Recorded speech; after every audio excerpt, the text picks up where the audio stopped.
bin Salim bin Hafid, itu sudah kita kenal, itu di zaman komunis atau zaman PKI di Indonesia. Setelah masuknya PKI di Indonesia, masuk juga komunis di kota Hadramaut, khususnya di Tarim, yaitu kurang lebih pada tahun 1000 setelah tahun 1966 miladi. Setelah tahun tersebut, kemudian Al-Habib Saleh bin Muhsin Al-Hamid pernah mengkasyaf tentang masuknya komunis di kota Tarim. Bahkan kalimat yang terucapkan yaitu Tarim bayadkhul wa ma bayal syafiha. Itu kata-kata Habib Saleh ya?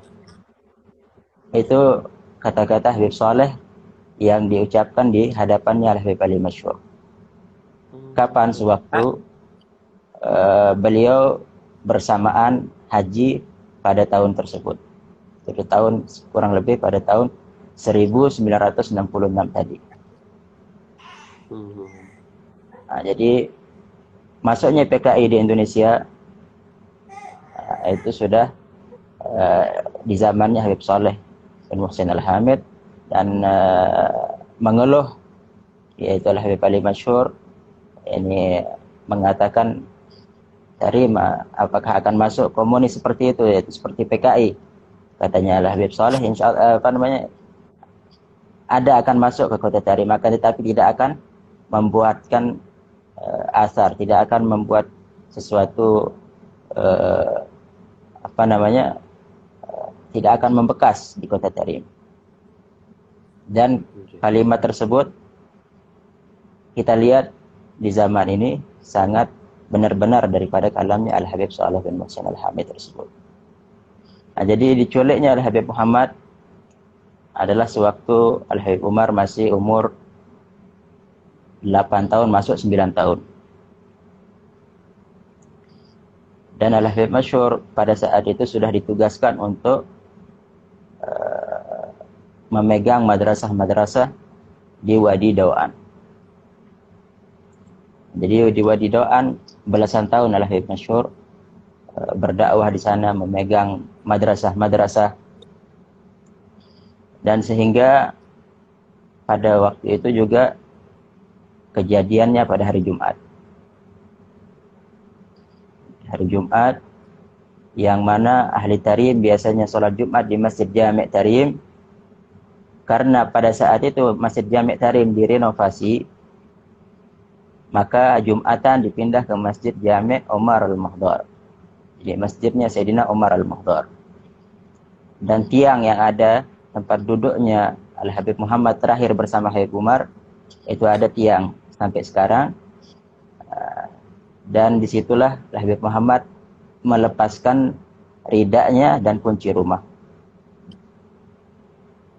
Karena apa? Karena Al-Habib Muhammad dari rumahnya langsung ke Masjid Muhdar dan lupa tanda tangan. Karena di zaman komunis, setiap menghadiri majelis, setiap menghadiri sesuatu jalsah harus ada tanda tangan, ada kabar. Kalau tidak, dibuat masalah nanti. Kemudian Al-Habib Muhammad meninggalkan Habib Umar sebelum Jumat dan tidak kembali lagi. Kemudian setelah Jumatan ternyata Habib Muhammad bin Salim bin Hafid tidak kembali juga. Maka Habib Umar menengok ke kiri dan ke kanan, kemana seorang ayah, sehingga keluar dari masjid dekat rumah. Bahkan satu orang daripada mereka menempeleng memukul Habib Umar. Umur berapa pada Tapi beliau 9 tahun kurang lebih. Itu Habib Masyhur nggak ada di Tarim waktu abahnya diculik. Itu lagi ditugaskan di Doan. Berapa tahun di Doan Habib? Lagi memegang madrasah belasan tahun.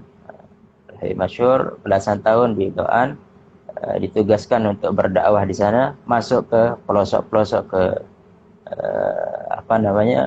wadi-wadi di Doan, dan juga memegang madrasah-madrasah yang ada di sana. Dan subhanallah, di zaman komunis, madrasah-madrasah yang dipegang oleh Al-Habib Ali Masyhur tidak ditutup, semua berjalan dengan lancar.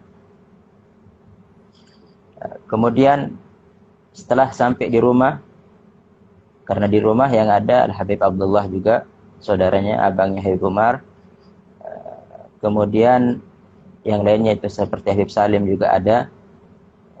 Akan tetapi di hari yang kedua, itu hari Sabtu, baru mereka bertanya-tanya di mana seorang ayah.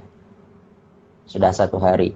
Sehingga Al-Habib Abdullah bin Muhammad bin Salim bin Hafid memutuskan untuk mengabarkan Al-Habib Ali Masyhur. Dari hari Sabtu, dari kota Tarim, beliau berjalan kaki ke Wadi Doan. Yang mana perjalanan dari kota Tarim menuju ke Wadi Doan, kalau sekarang ini sudah ada mobil, sudah ada aspal, bisa ditempuh dengan dalam jarak waktu yaitu 2,5 jam. Pada saat itu Al-Habib Muhammad 2,5 jam. Dan pada saat itu Al-Habib Abdullah berjalan. Dari pagi hari Sabtu, beliau berjalan kaki untuk mengabarkan Al-Habib Ali Masyhur. Nah, jadi setelah sampainya di Wadi Doan, Al-Habib Abdullah mengatakan, yaitu sampainya di Wadi Doan tentunya bukan 2,5 jam. Jadi sampainya di Wadi Doan sudah malam Ahad.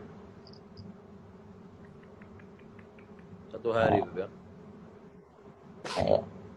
Di malam Ahad, begitu bertemu dengan Habib Masyhur, beliau Al-Habib Abdullah menyampaikan bahwa kejadian yang terjadi pada hari Jumat, dan mengatakan sampai hari ini ayah kita, yaitu Al-Habib Muhammad, tidak balik ke rumah. Kemudian Al-Habib Ali Masyhur mengatakan, sungguhnya tadi malam aku bersamanya di dalam mimpi. Ya, Habib Muhammad sudah menyampaikan apa yang harus dilakukan oleh Al-Habib Masyhur. Kau jangan tinggalkan madrasah begitu saja. Jadi ditertibkan siapa yang akan menggantikanmu di madrasah di Wadi Doan. Nah, baru hari kedua Habib Masyhur memutuskan untuk kembali ke kota Tarim. Jadi tidak langsung meninggalkan madrasah begitu saja. Nah, jadi karena dia di dalam mimpinya bertemu dengan ayahnya, bertemu dengan Habib Muhammad bin Salim bin Hafid. Lakukan ini, baru kau pulang ke rumah. Nah, jadi disebutkan juga sama Habib Umar di waktu jenazah kisah tersebut, yaitu kisah mimpinya Habib Masyhur dengan Habib Muhammad bin Salim bin Hafid. Jadi mimpinya Habib Ali Masyhur adalah ayahnya memerintahkan agar supaya apa yang harus dia lakukan. Apa yang harus dilakukan, dan balik ke kota Tarim Al-Habib Masyhur dengan penuh kesabaran, karena sudah dididik, sudah tumbuh sifat sabar pada Al-Habib Ali Masyhur. Kemudian beliaulah yang menjadi kepala keluarga, yang mendidik saudara-saudaranya setelah diculiknya Habib Muhammad Salim bin Hafid. Bahkan komunis pada saat itu tidak sebatas menculik Habib Muhammad saja. Yang mereka inginkan setelah diculik Habib Muhammad, mereka akan mengambil kitab-kitab yang ada di rumahnya Habib Muhammad bin Salim bin Hafid. Jadi kitab-kitab yang ada itu mau dibakar, mau dihilangkan juga. Karena ini adalah tempat ilmu yang banyak. Maka Habib Ali Masyhur pada saat itu berpikir bagaimana menjaga kitab-kitab tersebut. Bahkan dalam riwayat Habib Masyhur menggali dinding rumahnya, memasukkan kitab-kitab yang ada, menyembunyikan di dalam dinding rumahnya. Karena dinding rumah di kota Hadramut tebal, bukan seperti kita di Indonesia yang tipis. Jadi bisa dibuat lemari, dimasukkan di situ, disembunyikan, ditutup sehingga tidak kelihatan lagi di situ ada kitab. Ini adalah salah satu pemikirannya Habib Masyhur untuk menjaga kitab-kitab tersebut. Sebagian lagi ditaruh di tempat wanita, ya, di tempat keluarganya, sehingga tidak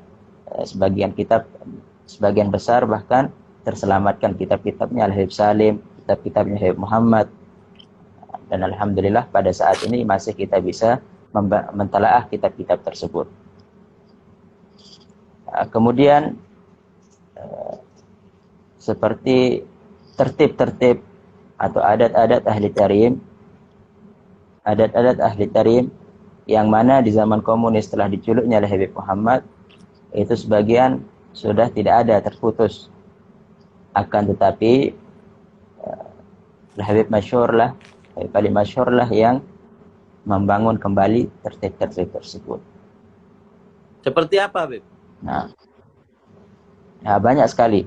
Seperti ziarah Zambal, itu di zaman keras-kerasnya komunis, Habib Masyhur tetap berziarah di pemakaman Zambal. Kemudian tertib-tertib yang lain juga seperti madras, seperti yang lainnya, majelis-majelis maulid yang setiap minggunya, itu dibangun kembali oleh Habib Ali Masyhur Muhammad bin Salim al-Habib.